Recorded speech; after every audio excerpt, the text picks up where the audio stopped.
Hola, buenas. Gracias por estar ahí al otro lado de la pantalla y gracias, Jorge, por contar con nosotras en este proyecto tan innovador. El objetivo de esta charla es proporcionar una serie de pistas al equipo docente para que cuando os encontréis un niño con dificultades de aprendizaje, pues podáis sospechar de alguna manera si hay un problema visual detrás que también pudiera estar interfiriendo en la adquisición de nuevos contenidos, ¿no? Problemas a la hora de aprender. El título de esta charla es la importancia de la visión en el aprendizaje. Vamos a desglosar la charla un poquito hablando de, bueno, pues quiénes somos, cómo aprendemos, cuáles son las partes de un examen completo de visión y, por fin, la terapia visual. ¿Qué es la terapia visual y en qué consiste? La charla la vamos a dar Rosa Vilches-Ro, gerente de Educavisión y tiene un centro de terapia visual. Y yo, Nelida Ferrero, gerente de Ferrero Ópticos, donde hago terapia visual y estimulación auditiva. Somos ópticos optometristas u optometristas, dependiendo de si trabajas en óptica o en clínica, y somos una profesión universitaria dentro de la rama de la salud. Por lo tanto, somos especialistas en la visión, es decir, para tratar y evaluar disfunciones visuales, ya sean motoras o de acomodación o de enfoque, o de binocularidad o coordinación de ambos ojos, o de percepción visual, así como disfunciones visuales como ojo vago y estrabismo. Vale, en esta diapositiva lo que quiero explicar un poquito es cómo aprendemos, ¿no? Un bebé, para interactuar con el mundo exterior, lo hace a través de los órganos sensoriales, es decir, lo hace a través de la visión, de la audición, del olfato, del gusto, del tacto y del movimiento motor, ¿no? Entonces, si la entrada de esta información no es correcta, la salida tampoco será correcta, es decir, tendrá dificultades pues, en el comportamiento o dificultades de aprendizaje o dificultades en las relaciones sociales o para hacer algún deporte o incluso en el trabajo, ¿no? No tiene por qué ser un niño, podemos tener problemas también los adultos, ¿no? Pero además tiene que haber un buen procesamiento visual y un buen procesamiento auditivo, además de una buena integración motora. Entonces, ¿qué es el procesamiento auditivo? Pues tener una buena memoria auditiva o tener una buena atención auditiva, ¿no? O tener una buena habilidad de figura fondo auditiva. ¿Qué quiere decir esto? Pues que cuando un niño está en clase y hay ruido en la clase, ese ruido no le perturba para seguir el hilo del profesor. O, por ejemplo, que tenga un buen procesamiento visual, es decir, que tenga una buena integración ojo-mano, es decir, que sea capaz de escribir bien, que es ojo-mano, o dibujar bien, o que tenga unas buenas habilidades de percepción visual que veremos más adelante, o que tenga una buena atención visual. Y la integración motora, pues nosotros tenemos que saber dónde estamos, dónde está nuestra parte derecha, dónde está nuestra parte izquierda, dónde estamos nosotros con respecto a un objeto, a la derecha o a la izquierda, dónde está un objeto con respecto a otro o a varios. Entonces, si un niño, por ejemplo, tiene dificultades en estas áreas, pues puede tener dificultades de lateralidad y de direccionalidad, va a confundir la derecha con la izquierda y va a invertir letras o números. Por lo tanto, tenemos que tener una buena integración motora, un buen procesamiento también y un buen procesamiento auditivo para que la salida sea buena. Entonces, lo que vemos normalmente con respecto al aprendizaje, pues es que un niño no comprende lo que lee muy lento, le cuesta sacar la idea principal, no reconoce bien, no sabe clasificar, por ejemplo, no tiene una buena expresión oral o expresión escrita, comete muchas faltas de ortografía. Esto es salida, que es el problema realmente. Entonces, normalmente, ¿qué solemos hacer? Trabajar sobre el problema. Pero lo que tenemos que hacer es trabajar sobre el origen de ese problema. ¿Cuál es la causa? ¿Cuál es el origen de ese problema? ¿Dónde está el origen de ese problema? Por ejemplo, si un niño tiene dificultades con la lectura, no podemos decirle, pues lee más. Habrá niños que leyendo más mejoren, será, si tienen una dificultad en el origen, en la visión, por ejemplo, lo hará con muchísimo esfuerzo y puede ser que no le guste nunca la lectura.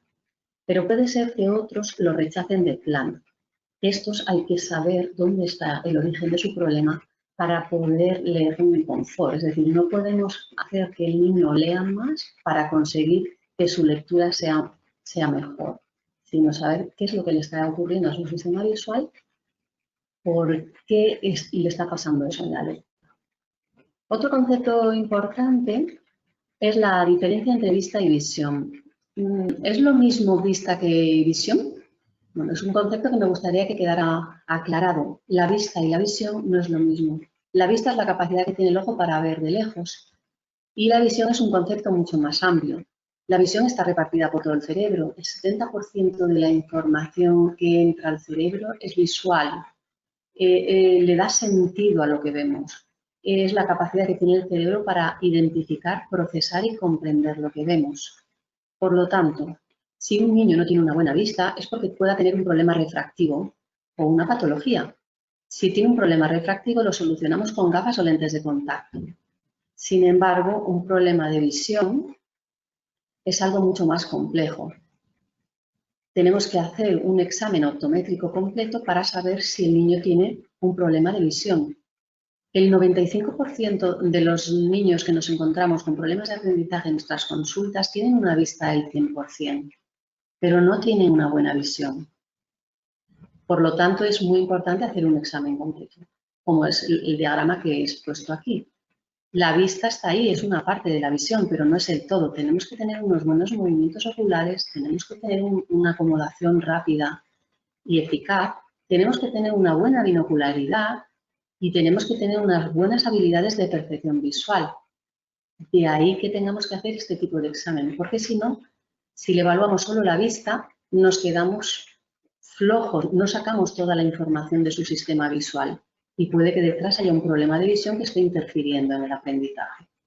Hola a todos, mi nombre es Rosa Vilches, soy optometrista y dirijo un centro de terapia visual donde ayudamos a mejorar la visión tanto a adultos como niños. En el caso de los niños enfatizamos en aquellas áreas que tienen que ver con el aprendizaje para que la visión sea una ayuda y no una interferencia. Así, toda la entrada de información visual va a quedar limpia para que pueda hacer un buen procesamiento de esa información que entra en el sistema. Ahora vamos a hablar específicamente de los movimientos oculares en la lectura, porque se entiende que si mis movimientos oculares no son los adecuados, la lectura de alguna manera se va a ver afectada.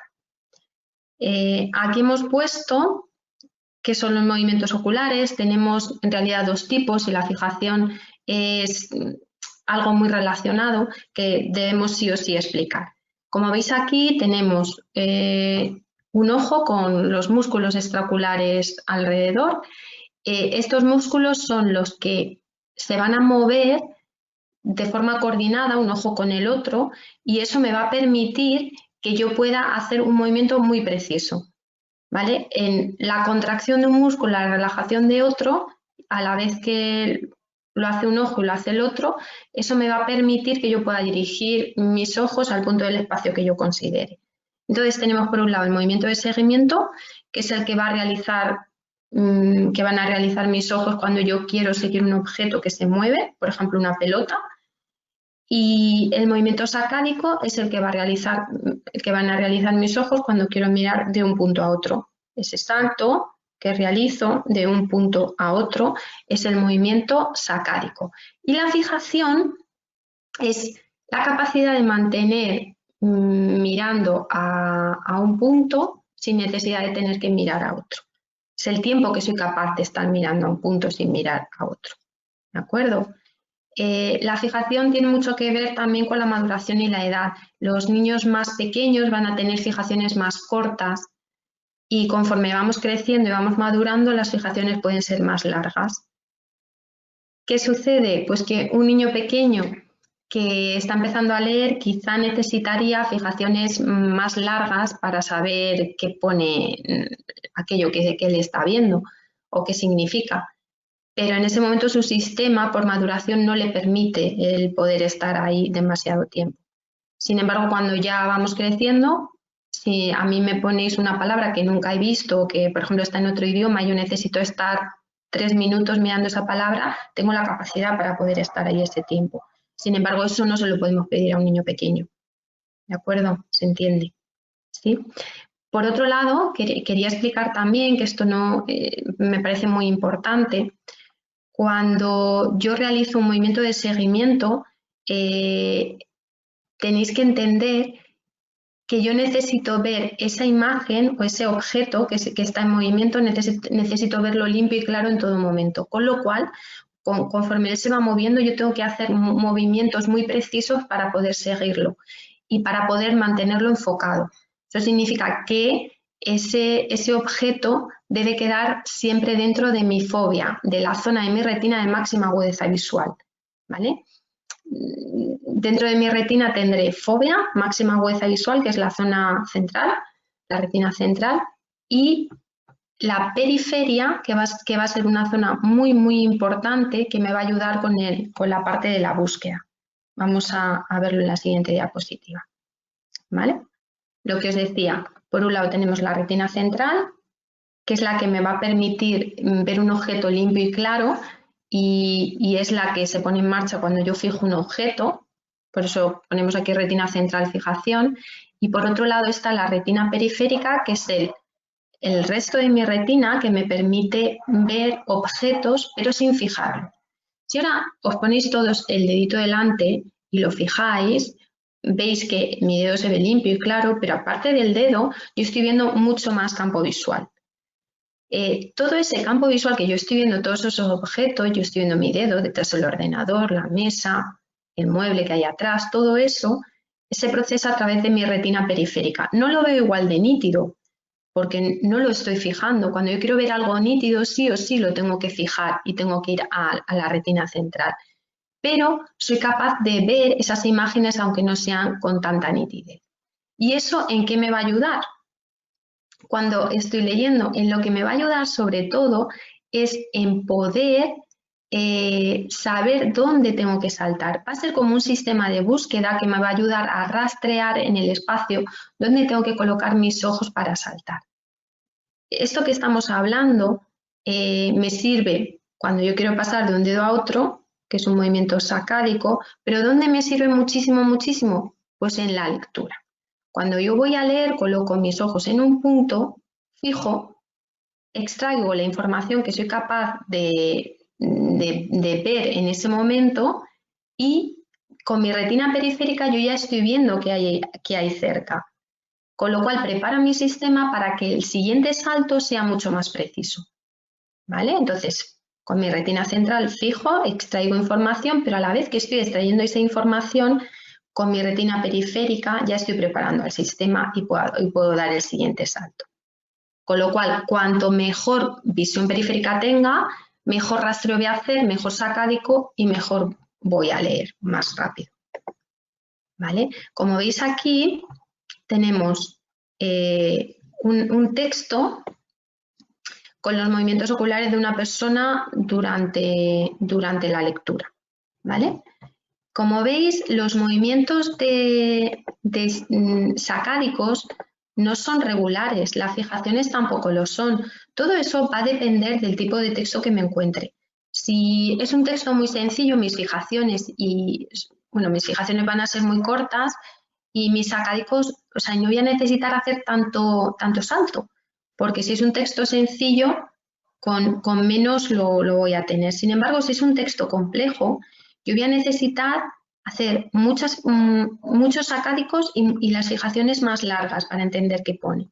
Pues si os fijáis aquí, esto significaría que la persona coloca los ojos aquí, extrae esa información, salta al siguiente, pero a la vez que está aquí, ya periféricamente, la persona está leyendo person y aunque is reading no lo ve, pero periféricamente intuye, o sea, no ve definidamente que pone is reading, pero eso le sirve para poder saltar. Sabe que hay una palabra larga y es donde se va a colocar. Que me ayuda mucho con el sistema de búsqueda Y con la visión periférica son los espacios entre las palabras y las letras. Por lo tanto, si estamos con niños que están empezando a leer, yo lo que os propondría sería que le ayudarais con textos más grandes, con líneas más separadas, con más espacios entre palabras, para que su sistema de rastreo pudiera funcionar mejor. ¿De acuerdo? Eso es algo que siempre nos puede ayudar, les puede ayudar a los peques. Vale, seguimos. Esta diapositiva la pongo un poco para mostraros lo que es la visión periférica. ¿De acuerdo? Cuando miramos a la O, que es la que está en la zona central, yo lo que hago es fijo mi fobia, mi zona de máxima agudeza visual en la O, pero a la vez que veo la O, ¿verdad que podéis ver el resto de letras? Como os decía, no con la misma definición, pero sí me permite ser consciente de que ahí hay letras y en este caso sí que sabría decir qué letras son, ¿vale? Eso ya lo estoy haciendo con retina periférica, ¿de acuerdo? Eso lo trabajamos muchísimo en terapia visual, ¿vale? Vamos a hablar un poco de si yo soy un buen lector, ¿qué debo de encontrar? Bueno, pues en un buen lector, en niños, tanto en niños como en adultos, lo que voy a encontrar es que cuando yo leo, el movimiento de mis ojos va a ser más o menos regular. No voy a dar saltos, salto me refiero a que no me voy a saltar de línea, ni me voy a perder, no voy a estar incómodo, no voy a estar parpadeando en exceso, ni voy a necesitar mover la cabeza. Todo esto en un buen lector no sucede. Voy a tener una amplitud perceptiva mayor, esto significa que de una fijación voy a ser capaz de extraer mucha información. Si soy capaz de extraer mucha información, lógicamente voy a necesitar hacer menos movimientos sacádicos, ¿vale? Con menos movimientos voy a poder leer lo mismo que otra persona que tiene una amplitud perceptiva menor. No me voy a cansar porque lo hago todo sin esfuerzo y de forma automática. Y por lo tanto voy a poder memorizar y entender mejor los textos, porque mi capacidad va a estar en lo importante, que es en lo que dice el texto, en entender lo que pone, no en que mis ojos no se salten de línea, en que no haga un sacádico largo y luego vuelva, ¿entendéis? O sea, si mis movimientos oculares, en este caso los movimientos sacádicos, son los correctos, va a permitir a mi sistema que esté atento a qué pone el texto y no a corregir esas deficiencias de mi sistema sacádico. ¿Qué puedo encontrar cuando tengo dificultades en el sistema oculomotor, en el sistema de movimientos oculares? Pues lo que me voy a encontrar van a ser niños que van a usar el dedo para saber por dónde van. Esto en un inicio, cuando estáis enseñándole, empezando con la lectoescritura, es normal, pero conforme van avanzando, esto debería corregirse, no deben de necesitar el dedo. No deben mover la cabeza mientras lee, porque eso es porque no tiene un buen control motor de sus ojos. Cuando un niño mueve la cabeza en exceso leyendo, me está diciendo que no es capaz de mover bien sus ojos. Se saltan de reglón, se pierden cuando leen, repiten palabras, confunden letras, incluso invierten, porque se saltan, hacen un sacádico más largo y luego vuelven. Por ejemplo, si pone la, saltan y al volver dicen al. No siempre es por esto, pero a veces sí. Lógicamente van a leer lentamente, aunque hay en ocasiones que no. Y muchas veces está asociado a niños con dificultades motoras, ¿vale? Pues niños que la psicomotricidad gruesa no está bien, no calculan bien las distancias, son torpes, se tropiezan. Cuando os encontréis ese tipo de niños, por favor, pensad que los movimientos oculares de alguna manera pueden estar afectados. ¿De acuerdo? Y aquí tenéis, por ejemplo, una foto de un niño con el dedo, o sea, señalando con el dedo. Bueno, sobre todo que estéis atentos a estas señales. Ahora vamos a hablar de la acomodación o del enfoque. Es una habilidad muy importante en el colegio, en los niños, en el aprendizaje, porque el niño tiene que ver nítido de manera automática y sin esfuerzo. ¿Qué es la acomodación? es la capacidad que tiene el ojo para poder ver un objeto nítido a cualquier distancia de manera automática y sin esfuerzo. Entonces, aquí vemos un dibujo de un ojo, donde la primera lente que nos encontramos es la córnea. La córnea va a proteger al globo ocular, es la que tiene la capacidad de soportar 2/3 del poder dióptrico del ojo y va a filtrar la luz, la cantidad de luz que llega. Después nos encontramos la segunda lente, que es el cristalino, ¿vale? Que va a modificar su forma en función de dónde se encuentre ese objeto que estamos viendo. Así, por ejemplo, si tenemos un objeto a 25 centímetros, el cristalino este va a bombarse hasta soportar 4 dioptrías para poder ver nítido ese objeto que está a 25 centímetros y que la imagen caiga en la fóvea. El cristalino se abomba a través del músculo ciliar, el esfínter del músculo ciliar se contrae, pasa la acción a través de las fibras y hace que se abombe el cristalino, adopte la postura correcta o la forma correcta para poder enfocar un objeto. Aquí vemos en la imagen un objeto, cuando vemos de lejos, el cristalino está relajado, está plano, para que la imagen caiga en la fóvea, retina. Cuando miramos un objeto de cerca, el cristalino adopta una postura más convexa, una forma convexa, para que la imagen caiga en la fóvea. Disminuye la acomodación con la edad y se mide en dioptrías.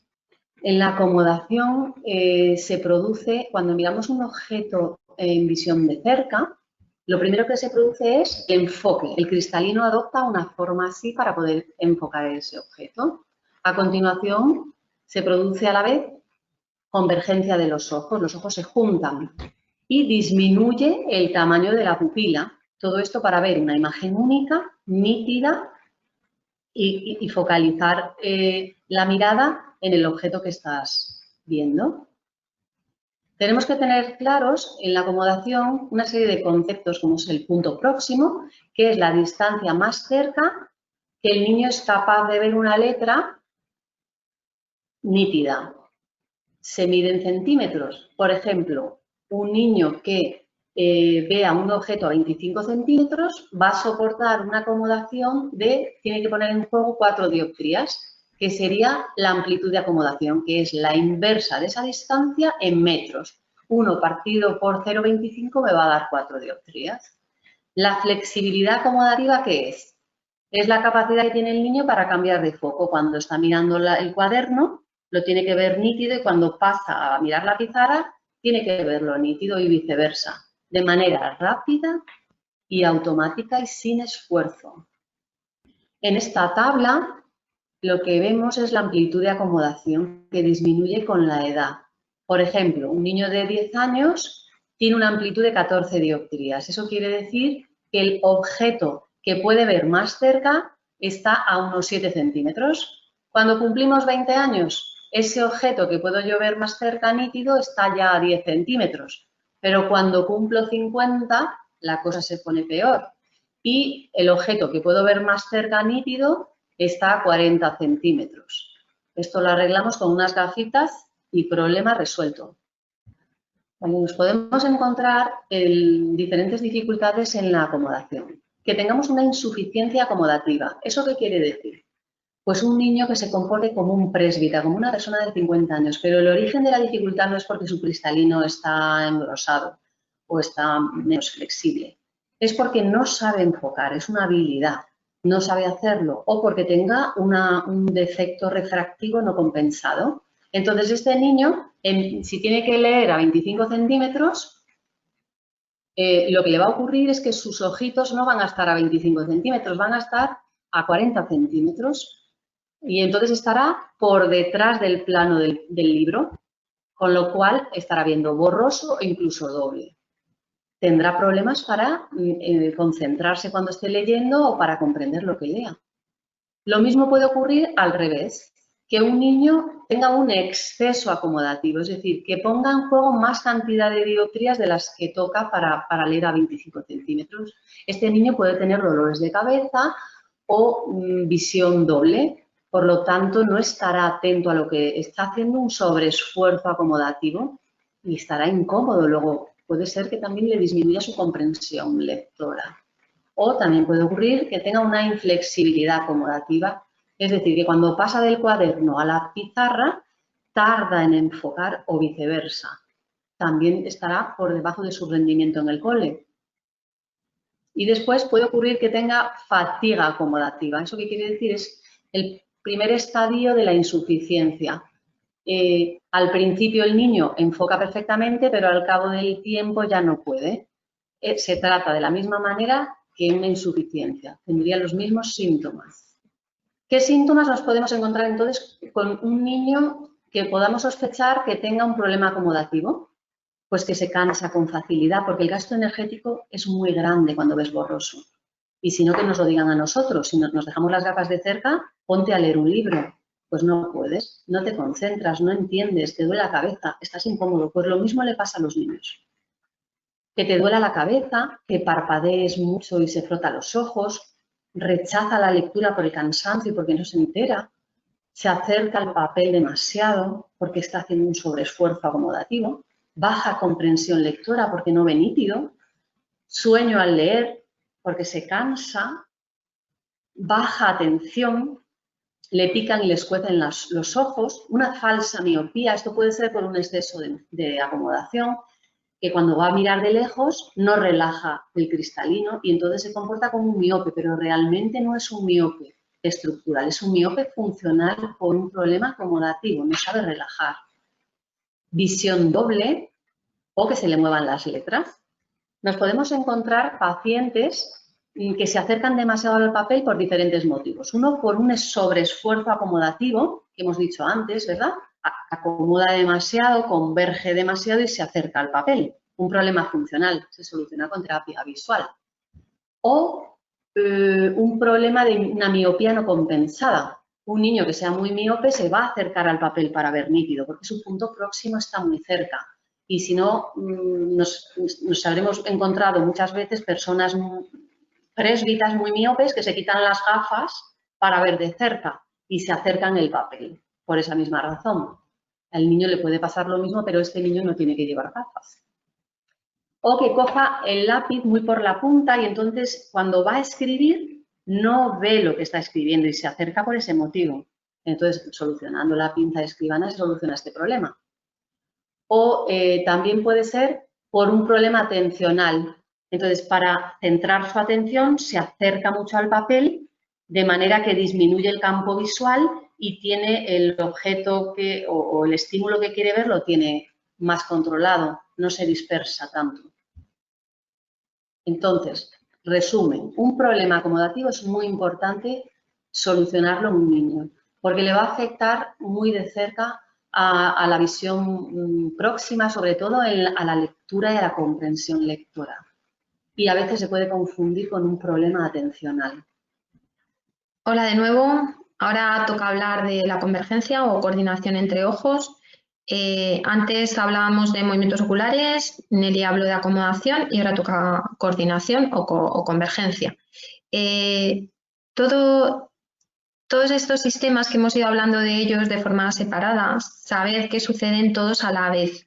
Los separamos para que se pueda entender mejor, pero todo sucede a la vez. Entonces, vamos a explicarlo.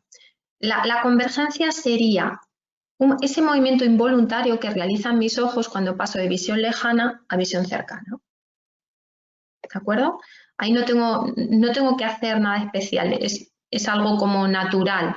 Lo hacen mis ojos sin que yo tenga que pensar nada. ¿Y os acordáis del ojo que estuvimos viendo cuando los movimientos oculares? Pues se produce conjugando la acción de los diferentes músculos extraoculares, llevándolos hacia adentro.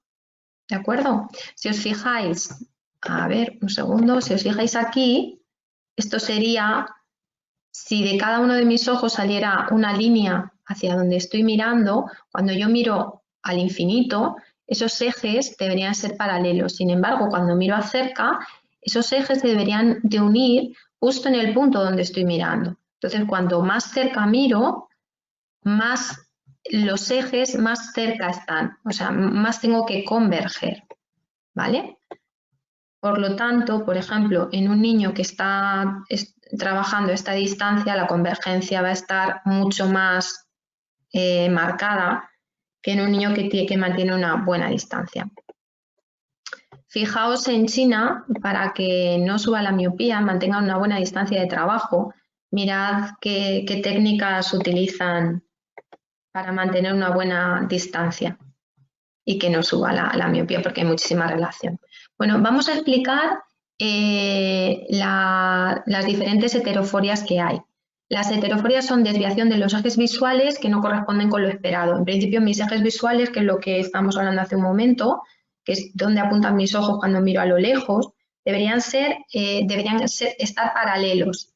Sin embargo, hay parte de la población que no los tiene así, sino que tienen lo que se llama una exoforia.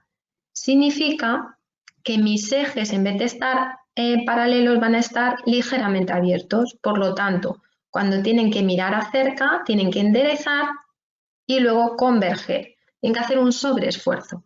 No les cuesta mucho converger o no lo hacen de forma simétrica, ¿de acuerdo? A lo mejor uno de los ojos sí que converge y el otro se queda recto. Por lo tanto, a la hora de coordinar, entenderéis que aquí va a haber problema.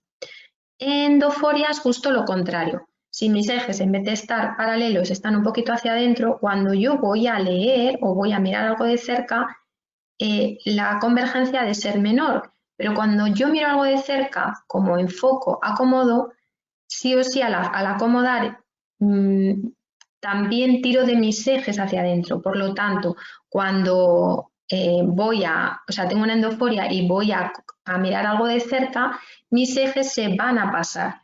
Voy a tener una convergencia demasiado alta para eso que estoy mirando. Así que por un lado tenemos la exoforia, que no llego a converger lo que necesito, y la endoforia, que converjo en exceso. ¿De acuerdo? ¿Qué sucede si tengo una heteroforia de un tipo o de otro? Bueno, pueden suceder varias cosas. Una de ellas es que suprima que uno de los dos ojos deje de mandar la señal, que deje de ver, ¿vale? Están abiertos, recoge información, pero cuando esa información llega al cerebro, se anula, porque gasta mucho más energía esa visión doble o intentar unirla cuando me cuesta tanto que anular una de esas dos imágenes. Lógicamente, la información que yo recojo con un solo ojo es mucho menor que la que recogería con los dos, pero mi cerebro prefiere anular esa imagen, aunque no recoja tanta información, que seguir con los dos ojos. Voy a tener disminución de la visión en 3D, porque solo estoy con un ojo, y van a aparecer posiciones anómalas durante la lectura o la escritura. ¿Vale? Hablar brevemente de la visión en 3D es, si yo recojo la imagen de un ojo, de mi ojo derecho, y la imagen del ojo izquierdo, como están ligeramente separados, estas dos imágenes van a ser algo diferentes. Y esa pequeña diferencia que hay entre ellas provoca que cuando se unan esas imágenes aparezca el efecto de relieve, de profundidad, de visión en 3D. Que si solamente estuviera viendo con un ojo no sería posible. ¿Qué necesito que entendáis sí o sí? Que en niños con ojo vago, con estrabismo, que muchas veces le ponen parche, si están con parche, sí o sí no tienen visión en 3D porque solo están con un ojo. Pero incluso aunque no lleven parche, es muy probable que no tengan visión en 3D o que esté afectada, ¿vale? Cuanto mejor sea mi visión en 3D, mejor me voy a poder manejar en el espacio. Por lo tanto, un niño que no tenga buena visión en 3D, seguro que va a ser más torpe o va a calcular peor las distancias o va a tener más dificultades a nivel espacial.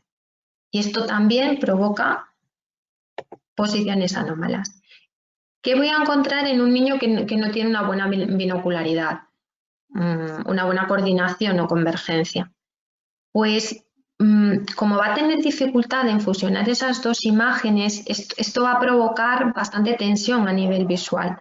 Y uno de los síntomas más habituales va a ser que va a tener molestias al leer o a escribir. Todo lo que tenga que ver con visión cercana, para él va a ser un esfuerzo bastante importante. A mí me han llegado muchísimos niños a consulta que en el momento les pedía que me leyera algo en cerca, empezaban a tocarse los ojos, se notaba verdadera incomodidad.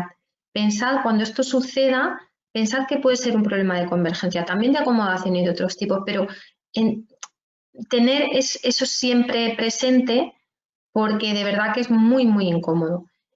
Pueden presentar también visión doble.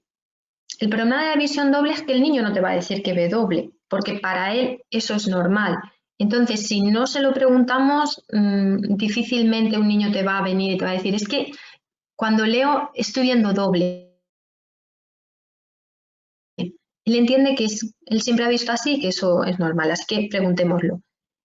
Son niños que van a guiñar o a cerrar un dedo o se lo van a, o sea, un ojo, perdón, o se lo van a tapar para no tener que coordinarlos. Cuando uno de los ojos no está, me quedo con la información de uno de los ojos que a ver, que no, como os decía antes, no recoge tanta información, pero no me provoca molestias. Entonces cierro, me cubro o giro la cabeza para taparme la información de uno de los dos ojos con la nariz.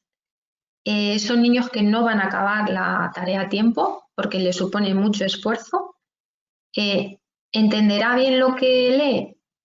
Muy complicado que lo entienda bien porque necesita hacer tanto esfuerzo que su parte de atención, o sea, tiene repartida la atención esta entre lo que dice el texto y en entender qué pone, porque no aparece en buenas condiciones. Cuando yo tengo una imagen que está, que a veces la veo doble, a veces sencilla, a veces tal, eso me va a reportar confusión.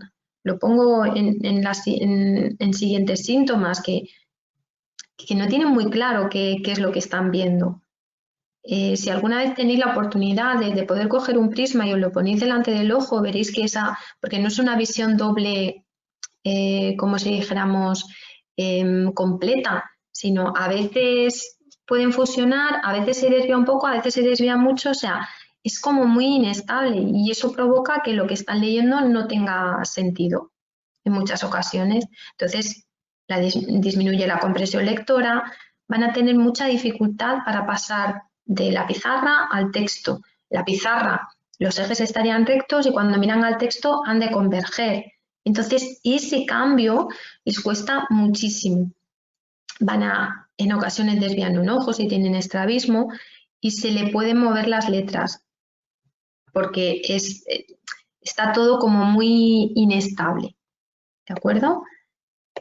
Aquí os muestro la foto de una niña que está leyendo y se está tapando el ojo derecho. Como veis, la espalda también aparece torcida. Esta no es una posición extrema, pero bueno, un poco porque sepáis que os podéis encontrar. Ya que un niño con una distancia de trabajo corta. Podría ser mucho más corta, pero aquí, si os dais cuenta, la convergencia es muy grande.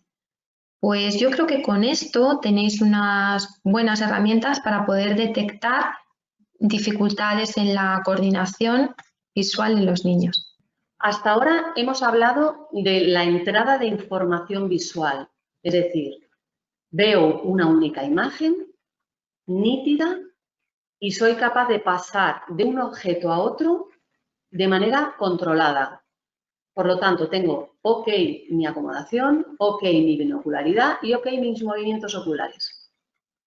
Mi imagen se forma aquí detrás en el córtex occipital y de ahí va hacia adelante por todo el cerebro hasta el córtex prefrontal, que es donde tenemos las funciones ejecutivas, el pensamiento, el razonamiento, la lógica, ¿vale?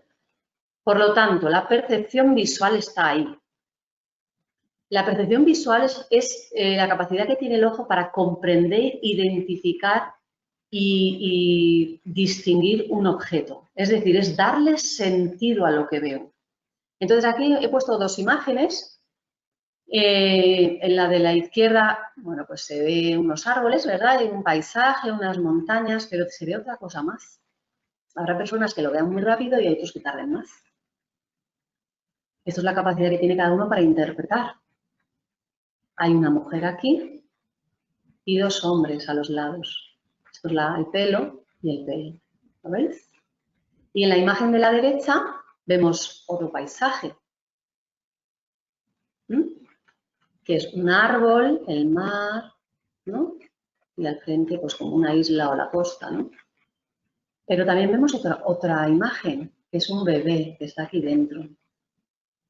Habrá personas que lo vean muy rápido, otros no, tarden más. Es decir, esto es la percepción visual. Le doy sentido a lo que... ¿Qué información saco yo de lo que estoy viendo? En un niño, cuando le pones una suma, ¿qué información saca él de eso? ¿Comprende lo que es la suma? ¿O ve 3 números ahí y ya está? Eso es la percepción visual. Entonces, la percepción visual, cuando hacemos un examen de visión, evaluamos todas estas habilidades, que voy a explicar ahora una a una. La discriminación visual es la capacidad para distinguir semejanzas y diferencias, es la capacidad para clasificar, es la base del procesamiento de la información visual. Entonces, a los niños les presentamos una lámina donde le decimos que la imagen, la figura que tiene arriba, a ver dónde está su hermano gemelo. Tiene que identificar dónde está. La memoria visual, pues es la habilidad para memorizar una imagen, ser capaz de retener una imagen mental en nuestra cabeza, ¿no? Es muy importante para la comprensión lectora, porque si nos imaginamos lo que leemos, lo comprendemos mejor. Las relaciones visoespaciales. Nosotros tenemos que saber dónde estamos en el espacio, dónde está nuestra parte derecha y nuestra parte izquierda, dónde estamos nosotros con respecto a otro objeto y dónde está un objeto con respecto a otro. Si tenemos dificultades en esta habilidad, lo que vamos a tener son problemas de inversiones de letras y números. Entonces, solucionando la lateralidad y la direccionalidad, muchas veces se arregla el problema.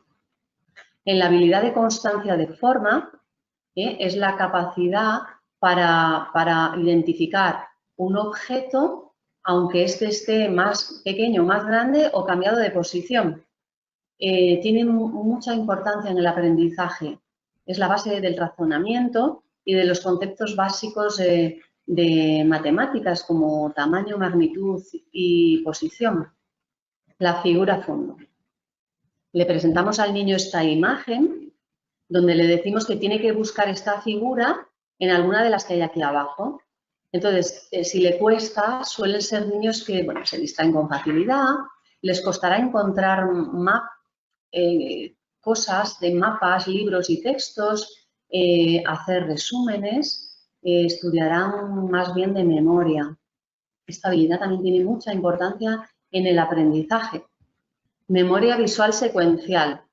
Vale, es la habilidad para presentar una imagen, una secuencia de imágenes y ser capaz de recordarla. Esto tiene mucho que ver con la ortografía, porque no deja de ser una secuencia de letras. Por lo tanto, un niño que, sabiendo las reglas de ortografía, comete faltas de ortografía, puede ser que la habilidad de la memoria visual secuencial no esté en su potencial y mejorando esta habilidad disminuyen las faltas de ortografía. Y el cierre visual. Le presentamos al niño un dibujo, una hoja donde pone arriba hay un dibujo, una figura y abajo hay 4 figuras que están sin terminar de dibujar y tiene que identificar cuál de ellas es. Entonces, esta habilidad son niños que si tienen dificultad son poco intuitivos, necesitan leer todo para comprender y dependen mucho del profesor. ¿Qué síntomas nos podemos encontrar en el cole y podamos sospechar que tiene dificultad en el procesamiento visual, ¿no? En la percepción visual de forma? Cuando confunde letras o palabras parecidas, dificultad para reconocer formas simples, tiene problemas en la discriminación visual. Cuando tiene una pobre comprensión lectora, puede tener problemas en la memoria visual global. Cuando tiene dificultad para extraer la idea principal o dificultad para hacer resúmenes, puede tener dificultades en la habilidad de figura-fondo. Cuando tiene problemas para conceptualizar, problemas para aprender conceptos básicos de matemáticas, puede tener dificultades en la habilidad de constancia de forma. Cuando tiene problemas de ortografía, puede tener dificultad en la habilidad de memoria visual secuencial. Y cuando comete inversiones de letras y números, puede tener problemas en la habilidad de relaciones visoespaciales o en la integración visoespacial. Por lo tanto, nosotros cuando hacemos el examen de percepción visual, lo que hacemos es ver si el niño está en su edad, cada habilidad, o está por encima de su edad o por debajo de su edad. De manera que si está por debajo de su edad o en su edad, lo trabajamos para potenciarlo más, para que tenga una habilidad mejor y pueda afrontar con más facilidad las dificultades del aprendizaje. Por eso es tan importante hacer una evaluación completa para saber cómo está funcionando su sistema visual, si está preparado para afrontar todos los retos escolares o no, está por debajo y hay que trabajarlo. Y ahora queda por comentaros todo esto que hemos encontrado, todos estos problemas de movimientos oculares, acomodación, divergencias, convergencia o percepción. ¿Qué hacemos con ellos? ¿Cómo los tratamos? Pues bueno, tanto mi compañera Nelly como yo lo que realizamos es terapia visual y lo que en primer lugar hacemos es, a partir de esos resultados que hemos obtenido optométricos, totalmente medibles, elaboramos un programa de terapia visual específico para cada niño, dependiendo qué dificultad tenga y en qué área. A través de esos ejercicios vamos a buscar integrar la visión con la audición, con la parte motora, con el equilibrio y con todos aquellos sistemas que puedan ayudarnos a que automatice todos estos procesos. Lo que queremos es cambiar su forma de ver para que sea mucho más eficaz, pero no solamente en el colegio, sino en su día a día. Y algo muy importante es que buscamos que esos cambios perduren en el tiempo, no que hoy estén fantásticos y cuando dejen de hacer terapia visual ya no funcione. Realizaremos ejercicios específicos de aquellas áreas que hayan aparecido disminuidas en las pruebas para que con esas repeticiones el niño consiga automatizar esos procesos. De esta manera no habrá interferencia en la parte visual.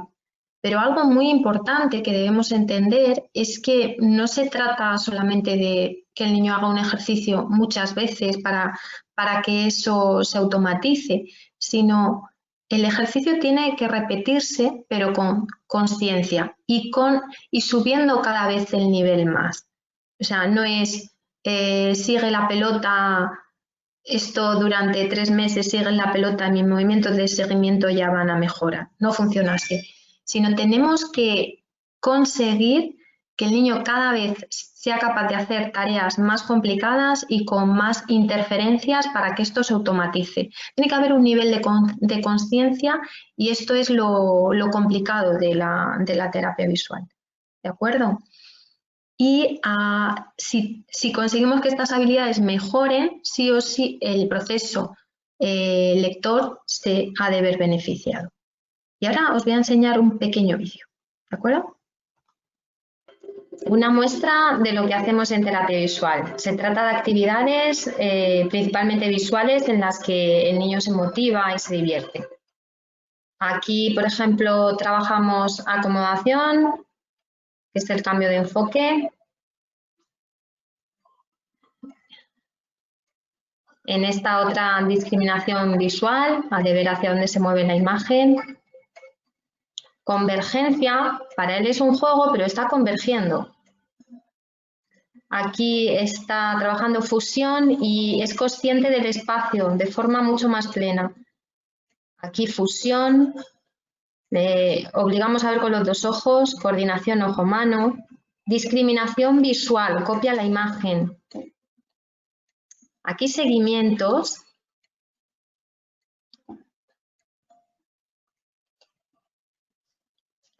Aquí trabajamos de nuevo otra vez coordinación ojo-mano mientras que nos dice una letra de la pantalla.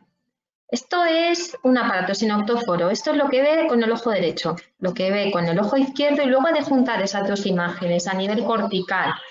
De nuevo sacádicos con un programa específico, aquí equilibrio y espacio, aquí flexibilidad acomodativa. Periferia, nos encanta trabajar la periferia. Aquí integración del centro y de la periferia. Localizador espacial, está calculando muy bien la distancia mientras que hace sacádicos. Fantástico. Aquí seguimientos con rotador espacial. Como veis, tenemos un trabajo maravilloso. Y quiero desde aquí daros las gracias a todos por el interés mostrado en nuestro trabajo y esperamos que esto os ayude a localizar y a encontrar a esos niños que tienen este tipo de dificultades. Por último, os vamos a dejar un PDF con un listado de síntomas frecuentes. Esta vez los hemos agrupado por las diferentes habilidades visuales de las que hemos hablado, ¿vale?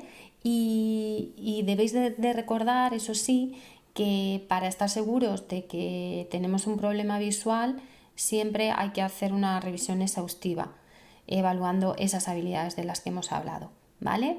Pues hasta aquí hemos llegado. Muchísimas gracias y por favor atentos a todas estas señales.